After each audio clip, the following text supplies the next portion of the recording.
तर सोलापुरातील gas agency बाहेर तासनतास उभ्या राहिलेल्या एका ग्राहकाला भोवळ आली। त्यामुळे गॅस एजन्सी बाहेरच्या गेटवरती काही काळ गोंधळाचं वातावरण होतं। सोलापुरातील कुमठा नाका परिसरातील गॅस एजन्सी बाहेरची ही घटना आहे। यावेळी एजन्सी धारक आणि नागरिकांमध्ये बाचाबाची झाली।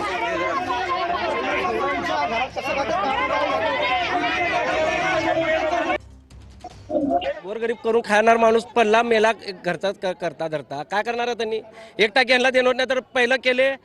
टोकन ती पद्धत केली 15 दिवस त्यात घालवले टोकन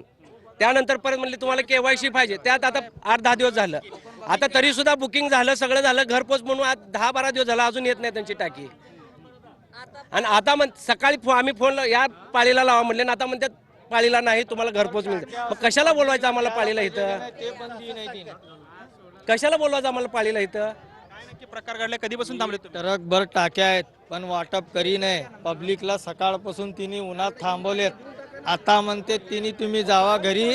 घरपोच करतेत 15 दिवस झाले कुणी 18 दिवस झाले नंबर लावून घरपोच काय टाक्या ही नाही एक माणूस चक्कर येऊन पडला आता तिने जिवंत आहे काय मेलंय की तिला दवाखान्याला नेलेत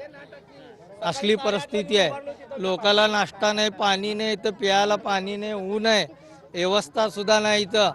आता उभारून म्हणतात की आता ट्रकभर टाक्या ठेवून म्हणतात तिने घरी जावा घरपोच देत आहे कधी देत आहे 18 दिवस झाला 20 दिवस झालाय आता टोकन दिलंय त्या पद्धतीने द्यायला पाहिजे का नाही समजा चोराचा बाजार चाललाय इथं